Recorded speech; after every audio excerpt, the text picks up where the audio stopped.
On ne savait pas que finalement c'était pas moi qui avais un souci, mais qu'effectivement la double culture c'était un cadeau, mais que ça pouvait aussi être un fardeau quand on ne savait pas comment la gérer. Quand on n'est pas capable déjà de l'identifier, c'est un premier souci, mais alors du coup quand on l'a identifié, quelle est la démarche? Qu'est-ce qu'on fait? Quand on a des parents qui ont grandi ou qui sont nés aux Comores ou qui ont grandi aux Comores et qui sont à 100% dans cette culture comorienne, qui sont venus en France dans une démarche de survie, peut-être que ce ne sont pas, malgré toute la bonne volonté, ce ne sont pas peut-être les meilleures personnes susceptibles de nous aider parce qu'il n'y a pas d'effet miroir et qu'ils ne sont peut-être pas forcément capables de transposer cette souffrance. Donc, Anazar Amjad, qui est diplômée de Sciences Po, donc a écrit, je le disais, un livre qui s'appelle Génération Caméléo et qui offre aussi des méthodologies justement pour affronter toutes ces difficultés. Donc elle travaillait initialement dans la finance et elle a justement, de par son parcours personnel, choisi de se reconvertir du coup en sociologie. Et donc elle a mené des enquêtes, fait des recherches et elle nous offre son analyse par rapport à cette crise identitaire qui est, je crois, imprégnée du prisme de son parcours personnel. Donc je laisse la parole. Merci Nadia. Bonjour à toutes et à tous. Je suis vraiment ravie d'être parmi vous aujourd'hui, surtout parmi la communauté comorienne, parce que en fait, aujourd'hui, je me sens à ma place. Mais ça n'a pas toujours été le cas. Et c'est ce que je vais vous expliquer en fait. Je vais argumenter en même temps mon propos à travers mon parcours aussi de mes recherches sociologiques. Alors, l'intitulé, le thème de mon intervention s'appelle la transition identitaire de la génération comorienne née en France, dont je fais partie. Je suis née en France, à Paris, et je suis d'origine comorienne, d'Anjouan, de Moutsaboudou. Et alors tout d'abord, qu'est-ce que c'est la transition identitaire, telle que j'entends ici? Eh bien, c'est l'évolution de nos identités dans nos sociétés occidentales contemporaines, qui peut être parfois complexe, voire douloureuse, surtout lorsqu'elle nous est imposée. Parce que quand on est en France et qu'on est d'origine, cette transition identitaire, elle nous est imposée. En revanche, nos parents, ils ont choisi en fait cette transition puisqu'ils sont venus ici, en France. C'était une immigration choisie et encadrée. Et donc c'est la problématique de cette génération comorienne née en France. Et pendant cette transition identitaire, on peut être soit en continuité avec notre héritage identitaire, soit être en rupture avec notre héritage. Alors l'héritage identitaire, ça correspond à quoi? C'est toutes les normes, les codes, les valeurs, la culture que nous a transmis notre entourage significatif, c'est-à-dire les membres qui sont fondamentaux pour nous. Ça peut être nos parents, notre mère, notre père, un oncle, une tante, une sœur, un grand frère, parce qu'en fait, on ne construit jamais seul son identité. Et ce que peuvent en penser les autres, en particulier ces membres fondamentaux de notre entourage, et bien ça participe aussi à la construction de notre identité. Et cette identité-là, en fait, elle est multiple et elle est évolutive. Elle est liée notamment à la culture de notre pays d'origine, donc là en l'occurrence les Comores, mais aussi à la culture du pays dans lequel on vit, dans lequel on a grandi, dans lequel on est né, donc là en l'occurrence la France. Et du coup, on est tiraillé entre ces diverses codes, cultures, valeurs et normes qui parfois sont en opposition en nous et qui provoquent des conflits internes, des tensions en nous, mais aussi avec les autres, avec notre entourage notamment. Et donc ces conflits internes et externes, comme le disait Nadia, en fait, elle a donné naissance, elle est à l'origine de cette crise identitaire qui est véritablement une caractéristique de notre XXIe siècle. Et cette crise, elle s'exprime parfois par un mal-être, ça a pu être mon cas, surtout à l'adolescence. Et parfois pour d'autres, par une déprime, un repli sur soi, un rejet de l'autre, voire même de l'agressivité, notamment chez les adolescents. Donc chacun d'entre nous présente des identités multiples, familiales, ethniques, géographiques, religieuses, des identités aussi qui sont liées à notre formation, à notre profession, à nos tendances politiques, à notre position sociale. Et du fait de ces identités multiples, on peut jouer dans la même journée plusieurs rôles qui changent et qui vont évoluer au cours de notre vie. Du coup, on aura l'impression d'être complètement schizophrène parce qu'on va passer d'un rôle à un autre qui parfois ils sont complètement aux antipodes.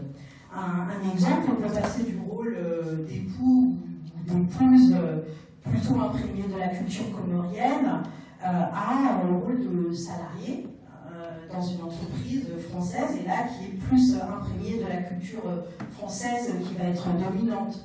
Nos enfants, par exemple, ils vont enfiler le rôle d'étudiants à l'école plutôt dominé par la culture française, et ensuite ils vont venir à la maison et ce sera plutôt des fils, des filles qui sont de culture comorienne dominante.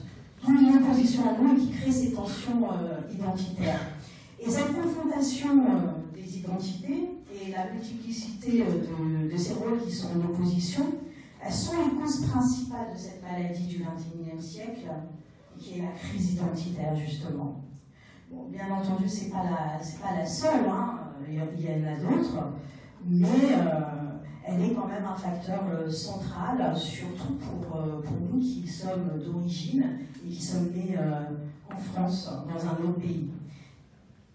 Et comme le disait Nadia, la majorité en fait, d'entre nous vit une crise identitaire, mais n'en a pas conscience. Et plus votre environnement il va être traversé par des références identitaires différentes, plus vos tensions ils vont être amplifiées. Et plus vous allez devoir jouer des rôles complètement différents, et votre sentiment de schizophrénie, entre guillemets bien sûr, il va être amplifié, accentué. Et alors pourquoi justement cette division identitaire s'apparente à une maladie, à cette schizophrénie? Parce que si vous ne trouvez pas une cohérence entre vos identités multiples, ça peut être destructeur. Et vous avez besoin, on a besoin de nous apaiser en nous pour apaiser également, pour s'apaiser également avec son entourage extérieur. Parce que si un individu n'arrive pas à s'apaiser, il n'arrive pas à s'apaiser, à apaiser ses tensions, il risque d'être en rupture identitaire avec cet héritage. En rupture identitaire donc avec l'héritage, en l'occurrence comorienne, dont il a hérité depuis sa naissance. Et son identité va rester fragmentée en lui, il va être divisé, et ces identités elles vont s'opposer en lui les unes avec les autres, et elles ne vont pas trouver un terrain d'entente entre elles. Et du coup, la personne elle va être beaucoup plus en proie à la dépression, à la démotivation, au décrochage scolaire, surtout chez les jeunes, et au repli sur soi. Et ça peut aller même plus loin, c'est-à-dire qu'il peut être en rupture brutale. Et du coup, il va être vraiment dans le rejet de l'autre, assumer le rejet de l'autre. Il peut même aller vers ce qu'on appelle en sociologie une carrière déviante, c'est-à-dire, donc là c'est beaucoup plus grave, la délinquance, l'alcoolisme, la drogue, et voire même l'extrémisme. Et en revanche, bien sûr, si la personne, et c'est ce qui est compliqué aussi à faire, et c'est ce que j'ai essayé de donner des clés dans mon ouvrage, si la personne elle arrive à établir cette cohérence entre ses identités multiples, trouver des liens, elle pourra apaiser ses tensions et faire même force de ces identités multiples. Et donc, pour parler un peu de moi, en témoignage, à travers donc, mon auto-analyse, j'ai fait une auto-analyse sociologique de mon parcours. Et j'ai pu, justement, à travers mes recherches, j'ai pu diagnostiquer que j'avais été en crise identitaire.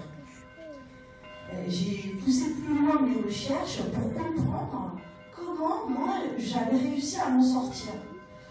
Comment, en fait, j'avais réussi à apaiser mes tensions, à rectifier ma trajectoire et trouver ma place dans ce monde qui est en perpétuel changement, en transition. Et donc, à travers ça, c'est ce qui a donné la naissance de cet ouvrage, Génération Caméléon. Juste, je fais une petite parenthèse. Le premier intervenant parlait de génération X, Y ou Z. Pour moi, la génération Caméléon, en fait, c'est le point d'intersection entre toutes ces générations. C'est-à-dire que les générations, elles vont être en transition les unes par rapport aux autres. Et elles se retrouvent à ce point-là, c'est-à-dire la génération Caméléon. On fait tous partie de cette génération Caméléon. Pourquoi ?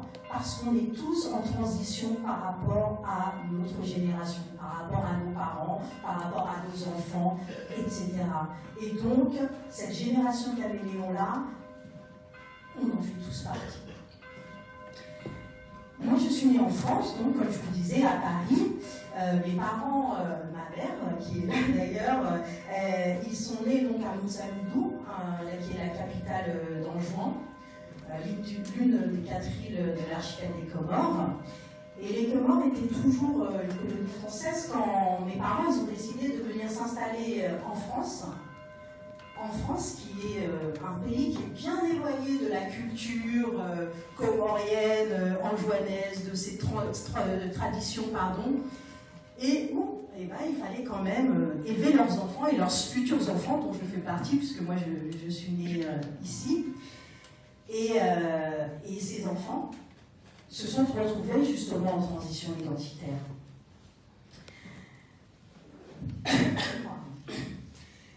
Et toutes ces cultures en nous, elles étaient donc en opposition. Et pour moi, ça a été un véritable conflit, des tensions en moi, mais aussi des tensions avec les autres. Je vais vous donner quelques exemples pour parler des conflits identitaires. Par exemple, le problème du nom. Donc, moi, je m'appelle Anazad Amjad. Ben, c'est pas un nom qui est très courant en France. Donc c'est compliqué aussi d'avoir un nom à consonance étrangère que personne ne sait orthographier, qu'il faut en fait répéter. On sait qu'on va l'oublier le lendemain. Et ça crée des tensions déjà en nous. Par contre, au Comores, mon nom, Anazad Amjad, je vais le porter avec fierté, parce que justement là-bas, dans la communauté, donc, que ce soit ici ou au Comores, on va vous identifier par rapport à votre nom. Lorsque vous donnez votre nom, on va savoir d'où vous venez, de quelle ville vous êtes, vos origines, etc. Et quelque part, ça simplifie un peu les choses. Alors, c'est pas forcément très équitable, parce que quand vous venez d'une famille noble, ça vous ouvre des portes. Mais quand vous venez d'une famille plus rurale, là, ça va vous fermer des portes.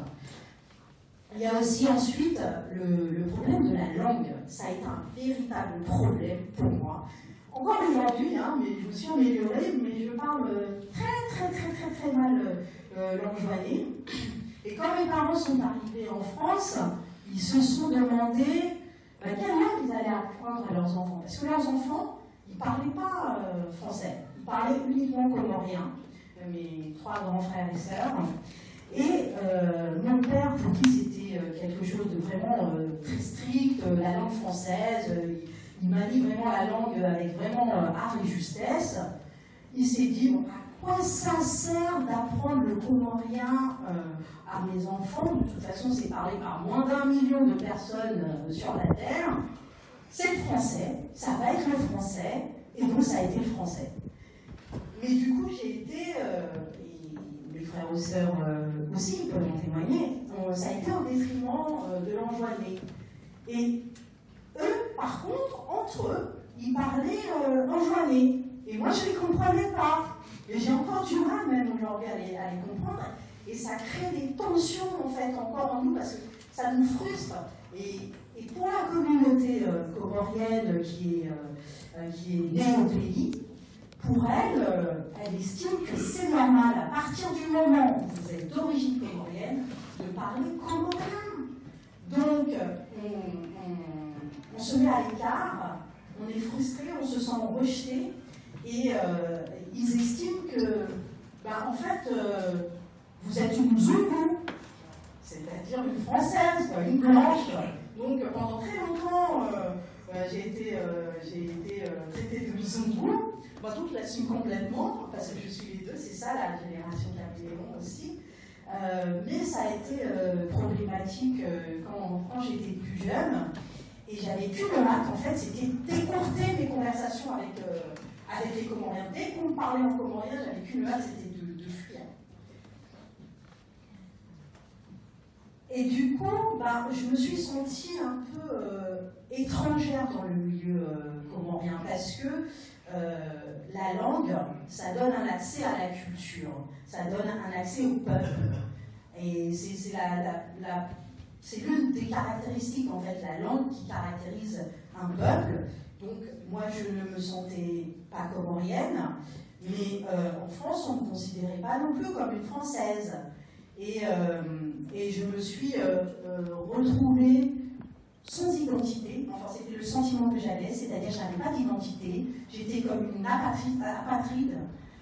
Et du coup, je me suis retrouvée entre deux.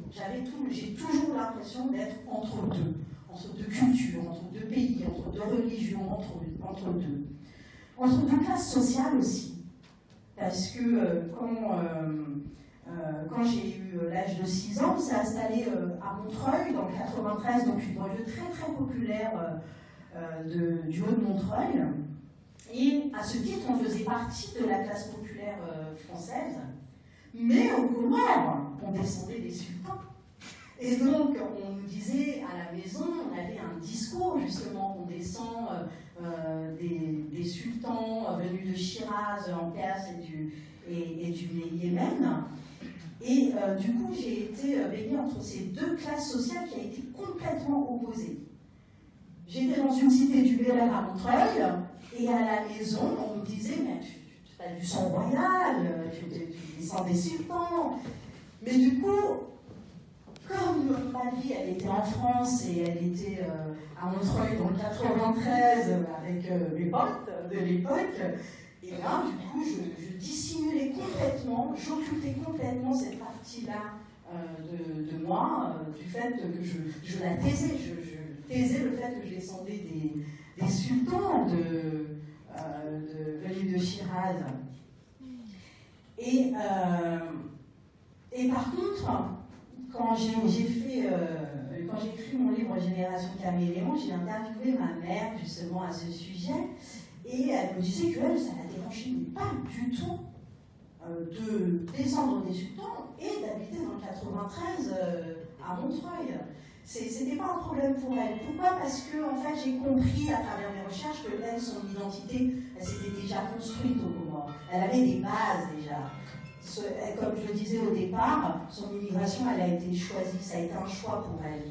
Mais pour ceux qui sont nés ici en France, on n'a pas eu le choix, et donc il faut s'adapter. Il faut s'adapter, et notre organisme, en fait, interne, ça c'est à travers mes recherches sociologiques que j'ai découvert ça, elle va procéder à ce qu'on appelle une hybridation identitaire. Il s'agit en fait d'un métissage entre notre héritage identitaire et les références identitaires extérieures, donc notamment celles de la société française dans laquelle je vis, en tenant compte aussi de la norme dominante. Alors, l'hybridation identitaire, c'est un mécanisme qui nous permet de nous protéger, elle a donné naissance à une nouvelle identité, c'est l'identité hybride. Donc, je suis une hybride. Beaucoup d'entre nous sommes des hybrides, et quand vous êtes hybride, vous êtes constamment confronté à la différence et à la question de l'adaptation en permanence avec les autres, avec des situations nouvelles, en permanence, on doit s'adapter. Et du coup, l'hybride, il se sent un peu comme un étranger dans chacun des mondes où il évolue. Et par exemple, le fait d'avoir des parents originaires des Comores, ça contribue souvent au fait que les autres, ils m'associent d'abord à ma culture comorienne avant celle de la France. On a tous ce réflexe naturel-là de demander à votre hybride, du coup, de quelle origine il est avant de le considérer comme un Français. Mais quand vous êtes entre deux, vous êtes entre deux. Et ce côté, en fait, hybride, où on se sent toujours entre, jamais vraiment à l'intérieur, mais jamais vraiment non plus à l'extérieur, cette non-conformité-là permanente, eh bien, on peut en faire une force. On peut complètement en faire une force. C'est-à-dire que pour éviter justement ce mal-être en tant qu'individu hybride, il faut accepter ça. Il faut accepter d'être entre. Il faut accepter d'être à moitié bien dans chacun des mondes dans lesquels vous vivez. C'est-à-dire à moitié bien dans la société française, à moitié bien dans la société comorienne. Et tout ça, ça fait un tout. Mais il faut le voir, il faut en fait, on doit arrêter quand on est hybride, de se sentir à moitié mal. C'est-à-dire, comme quand on voit le verre à moitié plein ou à moitié vide, il faut voir le verre à moitié plein, justement. Et c'est à ce moment-là, il faut accepter en fait cette hybridité. Mais comme le disait Nadia, quand on n'a pas mis les mots dessus, on ne sait pas. Mais aujourd'hui, le fait que je sache que je suis une hybride, que j'ai justement cette faculté d'être un caméléon social, de pouvoir être autant ici aujourd'hui avec vous, que autant ailleurs dans une autre conférence, avec une population peut-être plus différente, plus zoomou, on va dire, et ben ça en fait une force. Et c'est vers là que vraiment on doit aller, parce que j'ai compris qu'il n'y avait pas forcément de malveillance par rapport à les personnes qui nous excluent de ce stéréotype. Alors c'est vrai que quand je parle en enjoiné, surtout à l'époque, on se moquait beaucoup de moi par rapport à mon accent très très parisien, mais c'est pas grave, aujourd'hui j'en ai fait une force, et c'est fondamental de rester sur ce sentiment d'être bien partiellement dans tous les mondes dans lesquels on gravite. Et surtout, je pense qu'il est important de se faire une place dans sa communauté d'origine. C'est véritablement important parce que un retour aux sources, ça nous permet aussi de nous épanouir davantage. On a besoin d'être reconnu par sa communauté d'origine, la communauté de ses parents. Ça fait partie de notre épanouissement, et ça nous permet de trouver cette cohérence identitaire entre toutes ces identités multiples qui sont en nous et qui font tension en nous, pour justement aller vers cet apaisement intérieur qui se reflètera à l'extérieur. Voilà, mais je vous remercie parce que je sais que j'ai été un peu longue. Merci Annabelle. Merci beaucoup. Donc, on va prendre une ou deux questions avant de passer à la présentation de Fatima Tamibou, qui est assez complémentaire de celle-ci. Merci. D'abord, je vais profiter de l'occasion pour remercier surtout l'initiative d'organiser cette genre de conférence, qui est là tout pour nous permettre à nous tous collectivement de nous imprégner un petit peu de notre culture, notre histoire. Anna-Z, merci pour ton témoignage, c'était émouvant, même s'il n'a pas été bien loin de tout ce que tu aurais pu nous dire. Moi, j'ai une question. Comment, à travers des recherches sur l'identité, je pense que nous vivons tous un problème de rupture d'identité. D'ailleurs, l'Occident a été peuplé de... C'est une terre d'immigration. Et en particulier la France, c'est quand même une terre importante d'immigration. Beaucoup de sociétés, beaucoup de populations sont venues, les Espagnols, les Portugais, les pays du Maghreb. Et je pense que toutes ces populations-là qui sont déplacées, leurs enfants qui sont nés ici, ont vécu un peu ces ruptures-là. Donc je pense qu'il n'y a pas de spécificité en termes de rupture et en termes de rupture identitaire. Alors, à travers tes recherches, est-ce qu'il y a un élément particulier qui caractérise les populations comoriennes, parce que c'est de cela qu'on parle ici, est-ce qu'il y a un élément particulier qui note cette rupture identitaire, et tu as noté dans tes recherches, et ça me permet d'ailleurs de poser une deuxième question au docteur tout à l'heure, qui nous a parlé un petit peu aussi de rupture identitaire, et notamment sur les problèmes des mariages, effectivement, donc l'exemple de l'Ancomo.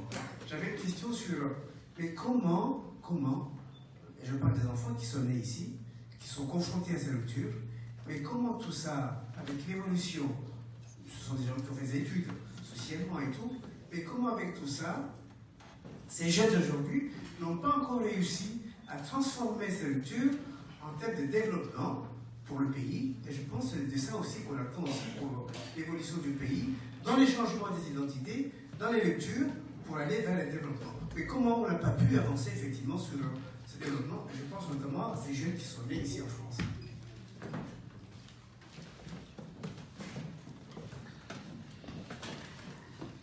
Merci pour cette question, enfin ces questions. Alors, d'abord juste un point, moi j'ai parlé de transition identitaire. Et le danger, c'est justement d'aller vers la rupture identitaire. C'est là où le danger est. La transition, c'est de garder une partie de ce qu'on a de notre héritage identitaire qui fait sens pour nous, et de le combiner avec nos nouvelles identités que nous nous sommes faites ici à travers les références identitaires qui nous ont nourris, qui nous ont construits en France. Donc, c'est plutôt la transition. La rupture, c'est brutal. Il faut faire très attention de ne pas être en rupture identitaire, parce que là, ça veut dire qu'on ne combine pas nos différences, mais on en rejette complètement une et on en prend une autre. Et moi, c'est ça vraiment que j'explique dans cet ouvrage, c'est d'arriver à cette combinaison identitaire qui nous permet non seulement d'être plus riches, mais de pouvoir naviguer dans tous les environnements dans lesquels on évolue. Alors, tu as parlé des Espagnols, enfin de cette deuxième vague d'immigration, les Italiens, les Espagnols. La différence avec les Comores, c'est qu'il y avait en fait moins d'identité, il y avait moins de culture, on va dire, en eux par rapport aux Comores. C'est-à-dire, il n'y avait pas déjà le problème de la religion. Le problème de la religion, c'est une problématique aussi ici en France, de plus en plus d'ailleurs, malheureusement, aujourd'hui. Donc, pas de problème, pas de stigmates, ce qu'on appelle les stigmates, c'est-à-dire les différences par rapport à l'autre. Donc, il n'y avait pas ce problème de religion, il n'y a pas non plus le problème de la couleur de peau, les traditions, elles étaient plutôt proches.